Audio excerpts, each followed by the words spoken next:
December 2nd, 2025, Netflix releases a documentary that quickly becomes the second most viewed title on the entire platform, pulling in 21.8 million views in just 6 days. This wasn't a Marvel series or a scripted blockbuster, but 50 Cent's 4-part expose on Diddy. Soon after, leaked footage surfaced showing Diddy asking for hand sanitizer after hugging fans in Harlem, a moment that many say exposed the man behind the mask. This is how the documentary became worse than prison for Diddy, and how 50 Cent dismantled his legacy permanently. On December 2nd, 2025, Netflix dropped what would go on to become the second most watched title on the platform that week, a 4-episode documentary centered on Sean Combs that amassed 21.8 million views in only 6 days, surpassed only by Stranger Things Season 5. The footage is part of a new, highly anticipated docuseries by director Alex Stapleton and rapper and executive producer Curtis 50 Cent Jackson, titled Sean Combs: The Reckoning. The timing could not have been more precise, releasing just 2 months after Diddy's sentencing, at a moment when his name was still dominating headlines everywhere. Never before seen footage of Sean Diddy Combs in the days leading up to his arrest in New York last September. The documentary opens with something no one was expecting at all. It begins with exclusive footage from the days leading up to Diddy's September 2024 arrest, alongside journal entries from Kirk Burrows, handwritten notes from the Bad Boy co-founder that document financial details of Diddy's personal life, and everything connected to it. Then there are 13 months of recordings from producer Rodney Lil Rod Jones, including behind-the-scenes documentation and never-before-seen material from inside the operation, with evidence that was preserved in real time. It was very interesting to watch a man who's known for his brand presence. You know, he has a really amazing knack for marketing and all of that, and how he was sort of taking that into account in how he was coming off to the public. Episode 1, Pain vs. Love, traces the transformation, showing how a kid from Harlem became a powerful mogul as Sean Combs evolved into Puff Daddy. Early collaborators are interviewed, touching on Uptown Records, the rise of Bad Boy Entertainment, and the City College Stampede tragedy, where 9 people died, setting a pattern that would repeat throughout his career. Episode 2 shifts to Bad Boy's explosion through Biggie's talent, followed by the dangerous rivalry with Death Row Records. East Coast versus West Coast violence escalates rapidly, and in the aftermath of Biggie's murder, an empire emerges that is literally built on bloodshed and tragedy, yet somehow continues to propel Diddy forward. Says that he only leans into his Black roots when it benefits him. So you watch his rise on Black culture and Black people and how much he abused and rode on other people's talent. Episode 3. Official Girl documents what unfolded after Biggie's death. Diddy's career continues skyrocketing, even as a string of violent incidents follows. Alarming allegations begin to surface, involving abusive relationships with bad boy artists and romantic partners. This is where former Danity Kane member Aubrey O'Day speaks out about her treatment as a bad boy artist, describing exploitation, control, and abuse of power. Young women are allegedly being targeted, and for the first time, the long-standing industry silence begins to crack. Then Clayton Howard testifies. The former employee describes what he calls freak-off encounters, alleging that male workers were transported across state lines for exploitation. He claims paid sexual performances were filmed without consent, laying out detailed allegations of Mann Act violations. The exclusive video also shows Combs in Harlem greeting fans.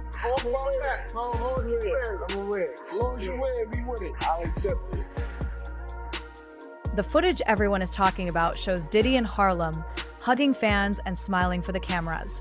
The king has returned to his kingdom, but what happens next reveals the man behind the mask.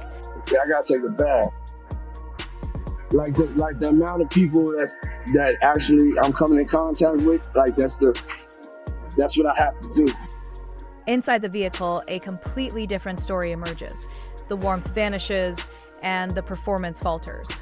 That stark duality was captured on camera.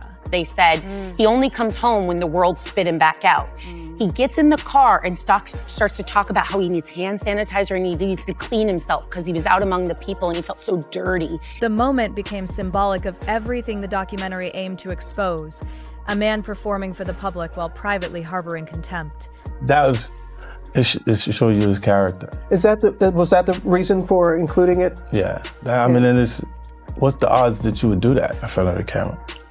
Like that's one of the moments where he forgot he was on tape. Episode 4, Blink Again, brings accusers forward with shocking abuse claims.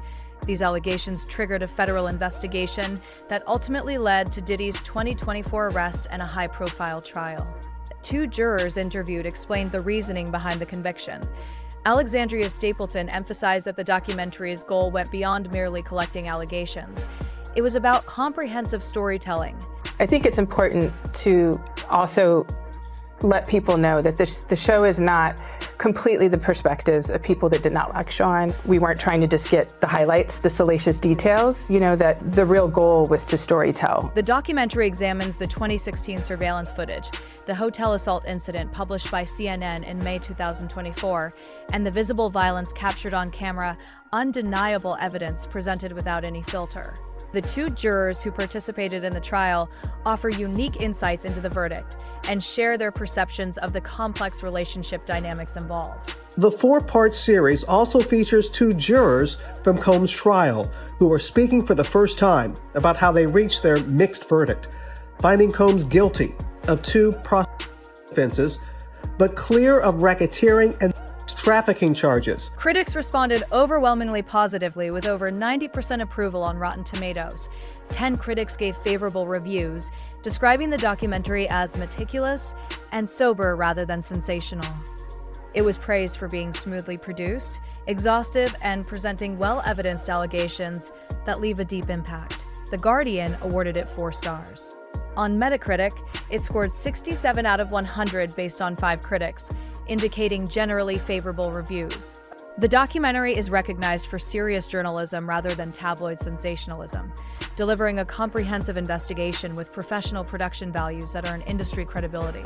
Comparisons were immediately drawn to Surviving R. Kelly due to a similarly dark emotional tone exposing a powerful figure, documenting patterns of abuse, giving victims a voice, and marking a cultural reckoning moment, a #Me Too moment in hip-hop demanding industry accountability.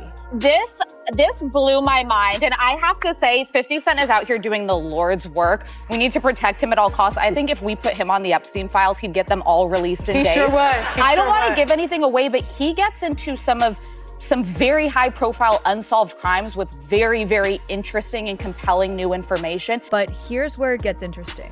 50 Cent makes his mission statement crystal clear. This is a story with significant human impact. In a joint statement with Alexandria Stapleton, he emphasized that the documentary isn't just about personal beef. It's about justice for victims, breaking the long-standing silence in hip-hop, and speaking out when others wouldn't. For decades, the culture of silence in hip-hop had protected powerful figures. 50 Cent decided that had to end. And for both of you, one of the other questions fans are asking is, there are a lot of great and powerful interviews in this, but where are A-list celebrities? Where are people in his orbit? On December 7th, 2023, 50 Cent declared that proceeds from the project would go directly to the victims of misconduct allegations against Diddy, promising financial compensation and putting money where his mouth is. When discussing Cassie's story, 50 Cent acknowledged the unique vulnerability she faced entering the industry at such a young age. I believe Cassie's a victim in all this because she came in she's like 18, like 19 years old. In the very beginning, after a while, over time, you conditioned for it. Cassie was invited to participate in the series, but politely declined involvement. 50 Cent spoke with her and her husband, Alex Fine, to understand how events transpired, respecting her wishes while still telling the story. The producer explained that remaining silent within the hip-hop community would send a dangerous message about which behaviors the culture tolerates. Look, if I didn't say anything, you would interpret it as the hip-hop is fine with his behaviors. There's no one else being vocal. So you would look at it and just say... The most delicious piece of irony is that the footage everyone is analyzing came from a videographer Diddy himself hired to control his narrative during his final days of freedom. The clip we just saw and other parts throughout the episodes is from a videographer that was hired by Sean Combs to document the days before he got arrested. 5 months of production went by before even hiring Alexandria Stapleton. During that time, 50 Cent worked tirelessly on the project, seeking out people close to Diddy who were willing to speak up and tell the truth. Extensive research was conducted, and a comprehensive investigation was built methodically. Reflecting on the documentary's success, 50 Cent acknowledged how the project exceeded expectations and ultimately achieved its mission. I expected it to be number one. I had told Alex in advance that she should expect it and prepare a award speech in advance, because I got a chance to see the details of it. The documentary team began work before there was even an indictment. People were terrified because it wasn't clear that Diddy would go to jail. The fear of retribution and retaliation was real. I think that people also have to remember, this kind of goes into why some people chose to be a part of it and some people didn't. We started this before there was an indictment. So, you know, the air, the vibe, you know, when we first started this. That's what makes the testimony so powerful. These people spoke knowing the risk. The music industry itself came under scrutiny. How did Diddy operate unchecked for so long? What systems enabled this? Stapleton reflected on what the jurors revealed about their deliberations and the complexity of the case they faced. I think that, you know, it is important for people to realize that they do make very valid points. You know, first of all, I think that all of the jurors obviously stood behind what the decision was. Bad boy artists describe exploitation and control. Everyone was afraid to speak because Diddy held the keys to their careers. But 50 Cent pointed out something crucial: why Diddy's old model of control no longer works in today's industry. If you think the artist that would have been a writer because he's like 600 pounds and they're saying he's not marketable. If he's still a talented artist, they would have took those songs and let him be a writer for someone they thought had a higher probability of sales. The old music business is gone. Artists now meet audiences before meeting record companies. Technology has dissolved the power that executives like Diddy once wielded. Looking forward, 50 Cent offered his thoughts on what the future might hold for the disgraced mogul. I'm not sure. A comeback like in music? Yeah, I mean, or are people gonna just be over this? Well, I don't think he'll have a comeback with people aware that he's behind it. Maybe Diddy continues making music behind the scenes because that's what he knows. But public support? That ship has sailed. The documentary made sure of that. Sean Comey's The Reckoning doesn't just document a fall from grace, it systematically dismantles the mythology of a man who spent decades controlling his narrative. Every interview, every piece of footage, every allegation builds toward one undeniable conclusion: the empire wasn't just crumbling, it was already destroyed. The documentary just made sure everyone saw exactly how it happened. And with 21.8 million views in 6 days, they definitely saw it. The documentary didn't just dismantle Diddy's public image, it also raised a bigger question: why was 50 Cent the one willing to tell this story when so many others stayed quiet? 20 years of bad blood, failed business deals, and uncomfortable encounters all built toward 50 Cent becoming the loudest voice calling out Diddy when everyone else remained silent. Their beef didn't start with a diss track or a Twitter feud. It started in a studio somewhere in New York City around 2001, when 50 Cent was broke, hungry, and writing verses for other people's checks. One of those people was Diddy. 50 never forgot that early dynamic. It was a working relationship, sure, but friendship? Never. He later told The Hollywood Reporter he wouldn't even call it that because there was no real disappointment when they didn't speak. 50 Cent ghost wrote verses, including Diddy's bars on GDP's Let's Get It, got paid pennies, never properly credited, and walked away feeling used. Those seeds of resentment planted themselves deep. By 2002, things seemed cordial enough on the surface. 50 appeared on a revamped Notorious B.I. track alongside Diddy. Diddy even presented him with the Best Rap Video Award at the 2003 MTV VMAs. All smiles for the cameras, but underneath that professional courtesy, something was already fraying. The real break came in 2005. May I desperately wanted out of his bad boy contract after becoming a pastor and attempting a rap comeback. 50 Cent offered to buy him out and sign him to G-Unit. Publicly, Diddy said he supported the deal. Privately, he demanded what 50 considered an unreasonable amount, reportedly $2 million. 50 refused, the deal died, and their relationship never recovered. September 2006 marked the point of no return. 50 released The Bomb, a diss track that crossed every line. He quoted Dead Prez's 2000 hit, accused Diddy of knowing who killed Biggie Smalls, and mocked Diddy's famous white parties in the Hamptons. I guess this means I won't be invited to white parties in the Hamptons. But here's where it gets complicated. By 2007, they somehow ended up on a track together. I Get Money, remix, featured 50 Cent, Diddy, and Jay-Z, all boasting about their Forbes rankings. They even performed together at Madison Square Garden during Screamfest. It was a temporary truce, maybe a professional appearance, definitely, but that underlying tension never left. The stories 50 tells about their personal interactions reveal why he found Diddy so uncomfortable. He claims that at Chris Lighty's wedding, Diddy approached him with an offer that made his skin crawl. He asked to take me shopping. 50 recalled years later, I thought that was the weirdest shit in the world, because that might be something that a man says to a woman. Let me move before I do something, you gon' make me mess up the wedding. 50 also recounted hearing Diddy tell Fabulous, Me and you, we need to party. his reaction? What is you talking about? When people say that to me, I get a little uncomfortable. By 2010, 50 was back on the attack. During a hot 93.7 FM interview, he dismissed Diddy's entire artistic credibility, stating, Puff's not an artist. An artist would be someone who actually wrote something on a record.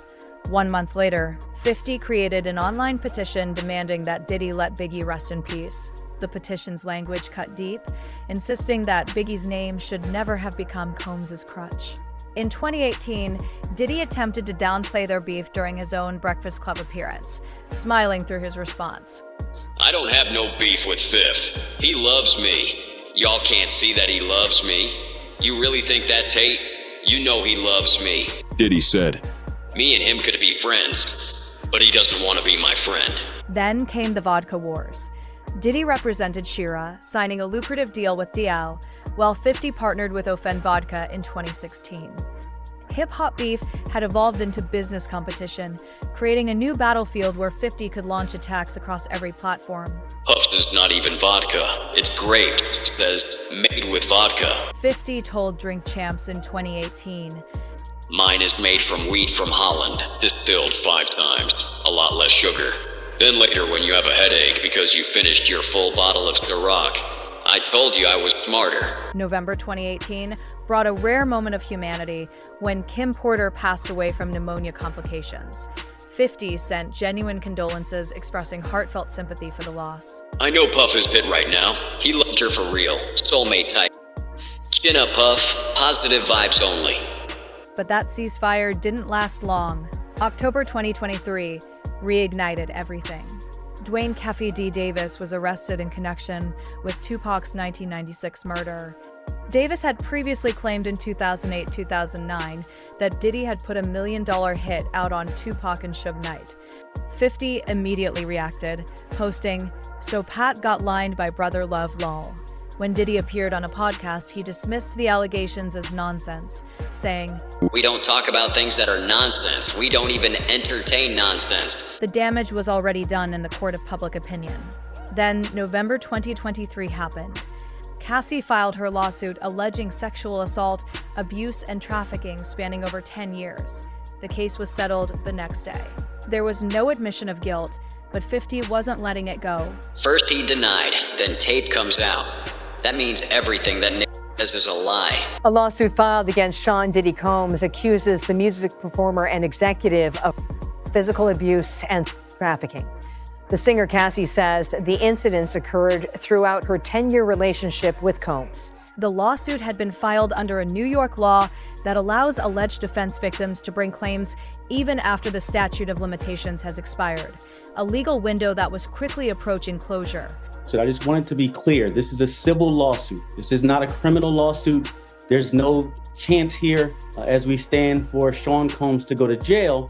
It's a civil lawsuit about money. Legal experts explained the stakes immediately.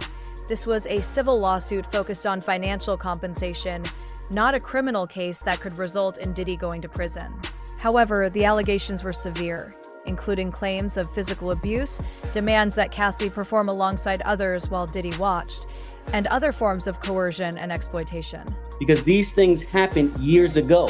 So the statute of limitations is gone most places, but in New York, they had this law where they opened it up for a year and said, if you're a survivor of assault. Expected defense strategies followed a familiar pattern, asserting that the allegations were fabricated, exaggerated, and driven solely by financial motives, with claims that Cassie was simply seeking a share of Diddy's wealth. The first thing that comes to mind when we get these lawsuits in, not just of this nature, but any of them, is that the people are about money. However, attorneys experienced in abuse dynamics explained why victims frequently remain silent for years. Relationships do not begin as abusive. Instead, they develop gradually, drawing victims into cycles they often fail to recognize until they are finally able to break free. When you're in a relationship for that long, sometimes things build up, where you go in and you're being wined and dined and everything is good, and gradually things get worse. So if I'm on her team as her attorney, I'm making it clear that that's what happened here. The May 2020 award brought renewed attention to the hotel video. CNN published surveillance footage from 2016 showing Diddy assaulting Cassie, kicking her, dragging her, and throwing her undeniable visual evidence. 50 Cent escalated his attacks immediately. When police raids later seized more than 1,000 bottles of baby oil from Diddy's homes, 50 created a mocked-up Diddy oil branding image that went viral almost instantly. Physical evidence like videos and witnesses are very important for the person bringing the claim. Remember, Cassie has to prove this claim. All that Sean Combs has to do is make it so it's unbelievable, but Cassie has to prove it. But this is where 50's mission shifted from trolling to something else entirely. In September 2024, after Diddy's arrest, 50 announced that his documentary was no longer just social media jokes. It had become a long-term strategy focused on exposure. But Curtis, people know about this very public, long-standing feud that you've had with Sean Combs. So what brought you to this project? Well, was there anything that surprised you when you were watching the footage? No, that didn't surprise me at all. 50 explained his reasoning with unusual clarity. If I didn't say anything, you would interpret it as hip-hop is fine with his behaviors. There's no one else being vocal. He doubled down with GQ. To be honest, just the culture itself. If someone's not saying something, then you would assume everybody in hip-hop is okay with what's going on. The uncomfortable truth.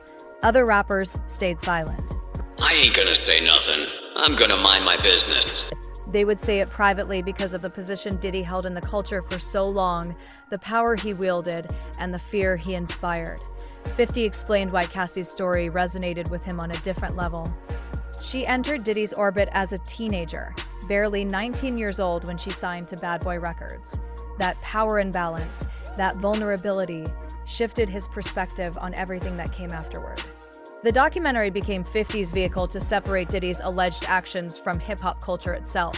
Director Alexandria Stapleton made that mission clear, preserving the culture while holding one man accountable for his alleged crimes. December 2024 brought a moment of strategic brilliance when 50 appeared on ABC News, and fans immediately noticed something calculated. One of the few stations they're allowed to watch in prison. Observers noted. When asked about it, 50 confirmed with zero shame. I thought about it. What's wrong with that? Psychological warfare at its finest. December 2025 brought the release. 4 episodes, never-before-seen footage, testimony from alleged victims, and 50 Cent's name attached as executive producer, ensuring maximum attention. Diddy's camp responded immediately, labeling it a shameful hit piece built on stolen footage. His mother, Janice, issued her own statement denying specific incidents portrayed in the series, particularly allegations involving abuse within their family. But 50 was not backing down. He had spent 2 decades constructing this case in the public eye, from ghostwriting accusations to murder implications, from vodka wars to baby oil memes. What began as professional rivalry had evolved into something entirely different. A mission he claimed was about giving a voice to the voiceless, about proving that hip-hop would not remain silent about abuse, even when it meant confronting one of the culture's most powerful figures. Whether driven by genuine concern for victims, decades of personal animosity, or perhaps both, 50 Cent positioned himself as Diddy's loudest antagonist. And just when it appeared that 50 Cent had won the narrative war, Diddy's sons made it clear they were not going to let his story be told without a fight. December 28, 2025, Justin and Christian Combs released a trailer that shook the internet. Not another apology. Not another plea for sympathy. A declaration of war. Sean Diddy Combs' sons, Justin and Christian, are teasing a new docuseries about their family. Justin and Christian King Combs appear in a new trailer released December 28th to Instagram by Zeus Network's founder. The brothers partnered with Zeus Network for a 2026 documentary release, promising to finally present their side of the story. The clip showed them watching courtroom footage as headlines flashed across screens and news coverage played on a constant loop. The trailer concluded with Justin answering a prepaid call from Fort Dix Federal Correctional Institution. Their father's voice was on the other end. Still connected, still fighting, still family. Zeus Network CEO Lemuel Plummer made one thing absolutely clear in his statement. This wasn't about endorsing anyone's behavior. This was about giving two sons the platform to tell their story, their experience, their truth. Combs shares Justin with ex-Misa Hilton and Christian with the late Kim Porter. The rapper is also dad to 34-year-old son Quincy and daughters Chance, 19, twins Delilah and Jesse, also 19, and Love, who is 3 years old. But here's the thing about truth. In 2025, it has become a weapon, and everyone is armed. Months earlier, King Combs had already fired the first shot. In May 2024, he released a track titled Pick a Side, and it was anything but subtle. Christian held nothing back. The song directly challenged critics, specifically targeting 50 Cent and the entire No Diddy movement that had erupted across social media. He defended his family name with everything he had. The lyrics cut deep. References were made to federal raids on the properties, but Christian flipped the narrative, insisting they were selling records, not engaging in anything illegal. Multi-million-dollar plaques, not a criminal enterprise. And he had pointed words for New York as well. Then came the direct shots at 50 Cent, when all they had was 50 Cent, who really put the city on the map. The challenge was unmistakable. A line was drawn in the sand. But perhaps the most shocking moment came when Christian referenced something that made many raise their eyebrows, hinting at what federal agents supposedly didn't know during the raids. Throughout the entire trial, both sons showed up every single day, front row, standing by their father as the world watched and judged. That is loyalty many people can't understand. That is family some people don't have. But loyalty comes with a cost. In March 2024, during the home raids, Justin and Christian were temporarily handcuffed and detained while authorities searched the properties for evidence. Neither brother was arrested. Neither was charged. Their attorney, Aaron Dyer, described the situation as exactly what it appeared to be: excessive force. The brothers watched their father's world collapse in real time. They sat through testimony after testimony. They heard allegations that would shatter most families, and they stayed. Meanwhile, 50 Cent's documentary machine was already in motion. Sean Combs, The Reckoning hit Netflix like a bomb. 4 episodes, 22 million views in 6 days. #1 in 49 countries. I want to congratulate you, 50. I want to congratulate you on your docuseries, Sean Combs, The Reckoning. It's #1 on Netflix. Yeah. Like, it's been #1 on Netflix. Did you actually expect it to be as big as it got? I expected it to be bigger. It's actually exceeded my expectations now. Fifth wasn't hiding his victory lap. On talk shows and interviews across social media, the man who had been going at Diddy for 20 years finally presented the receipts the world couldn't ignore. Director Alex Stapleton emphasized the depth of their research. 30 years of documentation, exclusive footage showing Diddy in crisis mode, managing lawsuits in real time, and his carefully constructed public image cracking under pressure. The footage, well, I mean, I think it's rare to find someone who's being, talked about all over the country. All eyes were on him, so to speak. The documentary included moments that genuinely shocked people. Diddy forgot the cameras were rolling, his mask was slipping, and reality was bleeding through the carefully curated brand. When the Combs brothers announced their documentary, 50 had thoughts. Of course he did. He posted on Instagram with his signature mix of mockery and menace. "Wow, I want to see this show. I'm not sure this was a good idea." Classic 50, always stirring the pot, never missing an opportunity. But then Marlon Wayans stepped into the arena. On December 8, 2025, during the Cruise Show podcast, Wayne's weighed in, sharing his perspective on documentaries, narratives, and 50s real motivations. The audience is so beat down from years of Ricky Gervais. He done beat them. They like scared. They're like abused women in a new relationship. Like, you know, as soon as the comedian comes on stage and they mention Mel Streep. Lyons questioned the whole premise. Who's telling the story? What's the real agenda? He pointed out the obvious. 50 and Puff have history. Personal history. Beef history. That colors everything. The backlash was immediate. 50 Cent fired back with memes and threats, while Lyons doubled down with his own shots. Back and forth social media warfare erupted, the kind of beef that feeds engagement algorithms and news cycles. Meanwhile, Diddy's mother, Janice, weighed in. At 86 years old, she was still defending her son. She directly called out specific allegations from the Netflix series, including the claim that Diddy once struck her, labeling it a complete fabrication. She said the lies were designed to paint a monster where her son stood. There was so much empathy given, by the public for his kids. They all went to the sentencing and spoke, his daughters, and there was a lot of conversation about, during the trial, what his daughters were hearing when Cassie was giving these very horrific details. These competing narratives created something unprecedented. Multiple documentaries, multiple perspectives, multiple truths are now fighting for dominance in the court of public opinion. The Zeus Network documentary promises what 50's version could not deliver. The family's voice, personal recordings, behind-the-scenes footage from their perspective, and intimate moments showing how this saga destroyed people beyond just the accused. Combs was transferred to Fort Dix from the Metropolitan Detention Center in New York in late October after he was sentenced to 50 months in prison on related convictions. He is slated to be released on June 4th, 2028. But here's what's really happening beneath all the noise. This isn't just about competing documentaries, family loyalty, or 20-year beefs finally reaching their conclusion. This is about power. Who controls the narrative? Who gets to tell the story? Who decides what truth means when everyone's got receipts and everyone's got motives? Diddy sits in Fort Dix until May 2028. 3 more years minimum. His sons are building their counteroffensive. His mother is defending his name. His former friends are sharing stories that can't be unheard. And 50 Cent? He's already hinting at part 2, more unused footage, more interviews, more revelations that the first 4 episodes couldn't contain. The Calmness brothers face an impossible task. How do you rehabilitate a reputation when the evidence feels overwhelming? How do you defend family when the world's already made up its mind? How do you fight a documentary that became a cultural phenomenon? Maybe they're not trying to change minds. Maybe they're just trying to be heard, to add complexity to a story that got flattened into villain versus victims, to show the collateral damage nobody counts when they're tallying wins and losses in celebrity feuds.